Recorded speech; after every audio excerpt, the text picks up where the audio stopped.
सही शब्द है, क्योंकि 9 इंच का पाइप में 3 इंच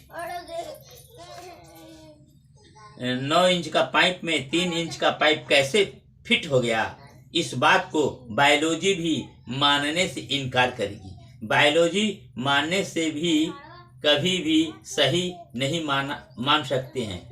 यह बात स्वयं मौलाना जर्जिस ने कहा था और मैंने मोबाइल के द्वारा देखा सुना था।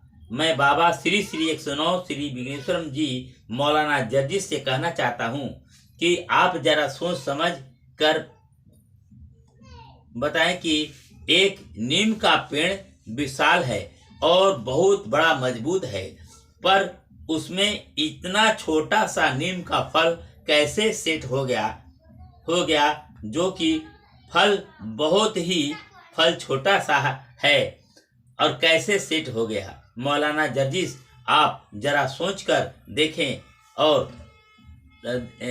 और लौका, कद्दू, कोहड़ा का पौधा कितना नरम है, कितना नाजुक है, कितना कमजोर है, फिर भी खुदा ने खुद उनसे नरम सा पौधा में कैसे इतना भारी लौका, इतना भारी कोहड़ा, इतना भारी कद्दू को कैसे सेट कर दिया, यह सोचकर आप स्वयं देखें।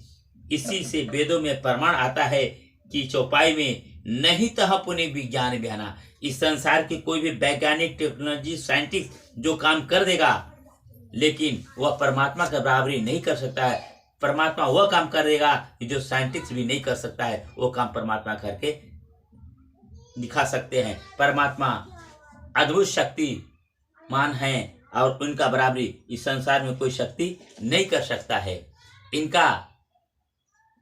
इनका अर्थ हुआ जो मानव रूपी वैज्ञानिक व ईश्वर खुदा का बराबरी नहीं कर सकता है, क्योंकि प्रमाण में आता है कि लिखा हुआ है दोहा की मम इच्छा सर्वनास्तिनी देव इच्छा अति प्रबल।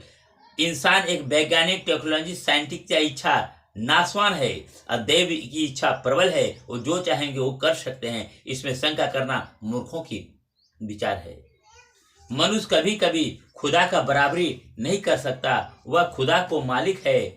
खुदा वह एक ही है और हम सभी प्राणी उनके बच्चे हैं। बच्चे जब तक आप सही और सच्चे नहीं बनेगो तो तब तक खुदा नहीं मिलने वाला। जितना नमाज करो, रोजा रखो, खैरात बांटो, लेकिन जब तक मौलाना मुसलमान ईमान में सुई की एक नोक भर भी अगर गलत बुरा पाया जाए तो वह अपने आप को सोच ले कि मैं अल्लाह खुदा से मिलने लायक नहीं हूँ। मिलते हैं अल्लाह खुदा से जो नेक, शरीफ, ईमानदार बंदा ही को मुलाकात होती है। खुदा से खुदा कहते हैं कि खुद तुम अपने ही अंदर में झांक कर देख ले। मैं हूँ तो तू जिंदा है और मैं नहीं हूँ तो तुम मुर्दा है। मुर्दा हम उसी बंदा का पूरा करते हैं। मुराद हम उसी बंदा का पूरा करते हैं जिसके ईमान में, विचार में, कर्म ने एक सुई की नोक भर भी पाप न हो। तो मैं उसे ही दीदार करता हूँ, दर्शन देता हूँ। जो अपने अब्बा और मम्मी की अंदर मुझे अल्लाह समझकर सेवा करे, मुझे देखे और उसका इबादत करे, तो मैं अवश्य उसके सारे पापों को और उनके नुक्सों को, गलती को क्षमा कर उसके जिंदगी को, चरित्र को पवित्र कर दूंगा। आवश्यक ही दिखाई दे दूंगा। ना मिलने पर तू बाबा के पास आ।